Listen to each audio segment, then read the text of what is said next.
Alors, dans cette capsule, il va être question de l'aire des prismes. Alors, avant d'être capable de calculer l'aire d'un prisme, il faut savoir comment l'identifier.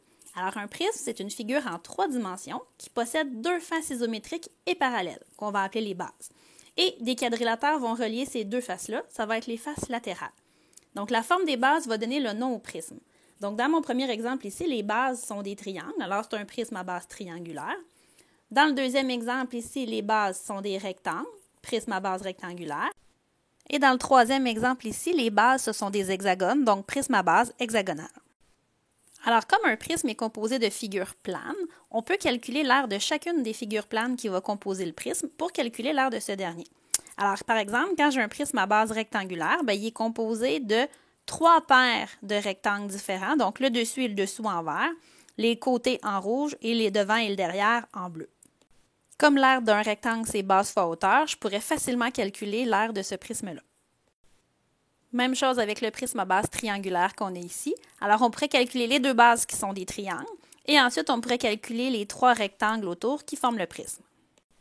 Si on additionne l'aire de ces 5 formes-là, ça nous donne l'aire totale de notre prisme. Comme premier exemple, on va débuter avec la forme la plus simple qui est un cube. Donc, un cube est composé de 6 faces carrées. Alors, si je suis capable de trouver l'aire de une des faces, je vais être capable de trouver l'aire du cube au complet. Alors, comme chaque face est un carré, je sais que l'aire, c'est côté exposant 2. Donc, on va faire 6,25 exposant 2, qui donne 39,0625 cm². Alors, ça, c'est l'aire d'une seule face. Pour avoir l'aire du cube, je vais multiplier ça par 6, donc par 6, qui va nous donner 234,375 cm².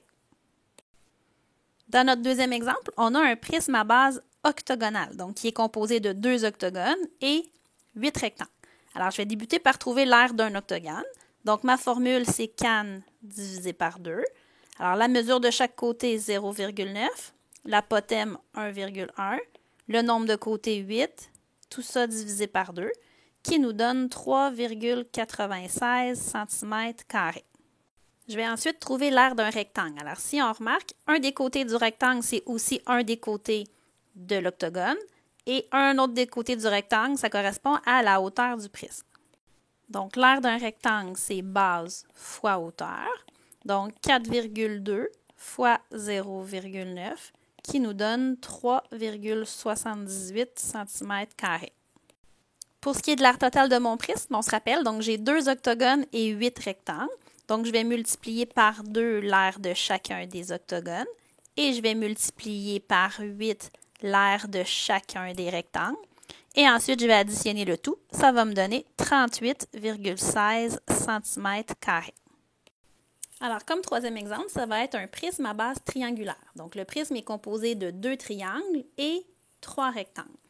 Alors, si je commence par l'aire d'un triangle, alors, le triangle, c'est base fois hauteur divisé par 2. Donc, ma base de mon triangle, ici, 11 mm, donc 11. Sa hauteur, 15, divisé par 2, qui donne 82,5 mm². Donc, je vais ensuite trouver l'aire du rectangle en vert, dont les dimensions sont 11 par 31.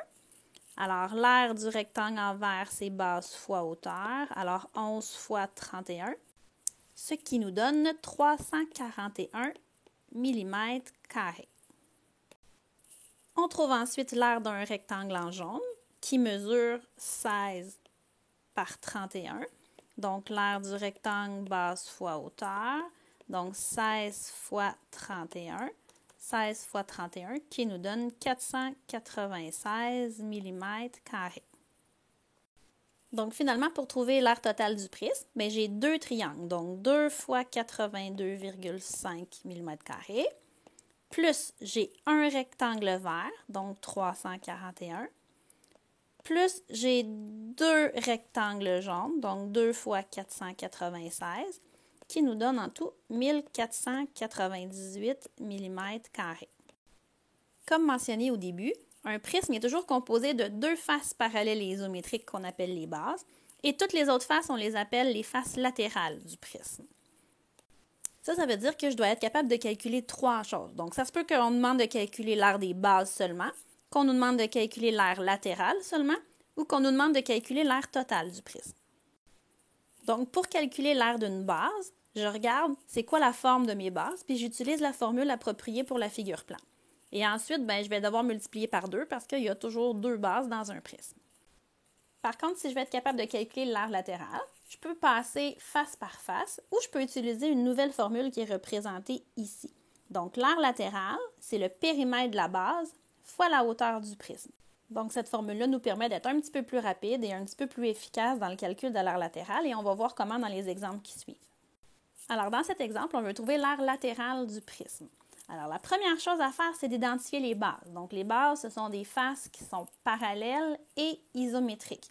Donc, dans le prisme qui est représenté ici, ce sont les 2 triangles, les bases. Ça veut dire que nous, ce qu'on cherche, c'est l'aire des rectangles qui sont autour de ça.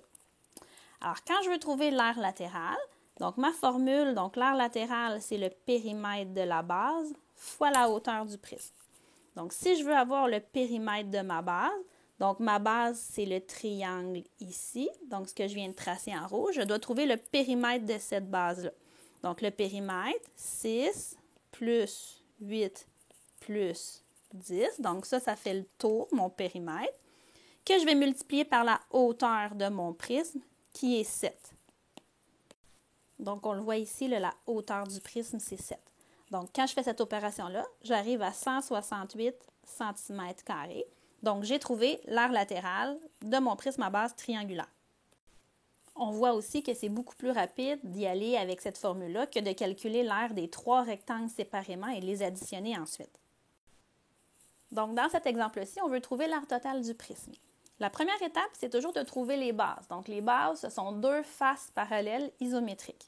Alors, un prisme à base rectangulaire, c'est toujours un petit peu spécial parce que c'est nous qui devons déterminer quelle base on choisit. Alors, parce que si on regarde le dessus et le dessous, ce sont 2 faces parallèles et isométriques. Si on regarde les côtés, ce sont 2 faces parallèles et isométriques. Puis si on regarde le devant et le derrière, ce sont aussi 2 faces parallèles et isométriques. Donc, ça va vraiment être à nous de trouver lequel on veut utiliser. Est-ce qu'il y a une paire qui est plus facile que l'autre à voir? Pas vraiment, c'est vraiment une question de choix. Moi, j'aime bien travailler puis utiliser les bases, le dessus puis le dessous. Je trouve que visuellement, c'est plus simple, mais ce n'est pas la seule qu'on peut utiliser. Donc, une fois que j'ai trouvé mes bases, là, je peux calculer l'aire latérale. Donc, l'aire latérale, c'est le périmètre de la base fois la hauteur du prisme. Alors, mes bases, c'est des rectangles qui mesurent 20 cm par 6 cm. Donc, le périmètre, 20 plus 6 plus 20 plus 6, fois la hauteur du prisme, qui est 10. Ce qui fait 520 cm². Je peux ensuite trouver l'aire d'une base. Donc, la base, c'est un rectangle. Donc, base fois hauteur. Donc, 20 fois 6, qui nous donne 120 cm². Alors, il reste à trouver l'aire totale du prisme. Donc, l'aire totale, donc c'est l'aire latérale, plus 2 fois l'aire des bases, parce qu'il y a toujours 2 bases. Donc, l'aire latérale, c'est 520, plus 2 bases, donc 2 bases qui mesurent 120 chacune, qui nous donne un total de 760 cm² pour notre prisme au complet. Dans le dernier exemple, on cherche une expression algébrique réduite qui représente l'aire latérale de ce prisme-là. Alors, première chose, j'identifie mes bases. Alors, j'ai un prisme à base hexagonale. J'ai des hexagones sur le dessus et le dessous. Ça veut dire que l'aire latérale, ça va être l'aire des rectangles qui sont autour. Alors, pour trouver l'aire latérale, donc c'est le périmètre de la base fois la hauteur du prisme. Alors, pour trouver le périmètre de la base, donc c'est un hexagone, j'ai 6 côtés qui mesurent chacun 2x plus 1 cm. Donc, 6 fois 2x plus 1, c'est le périmètre de ma base. Et ensuite, je vais multiplier par 3 parce que ça va être ma hauteur. Donc, 6 fois 2, ça fait 12, donc 12x. 6 fois 1, ça fait 6. Et je multiplie tout ça par 3. Donc, 3 fois 12, ça fait 36, donc 36x ici. Et 3 fois 6, ça fait 18. Donc ça veut dire que l'aire latérale, c'est 36x plus 18 cm².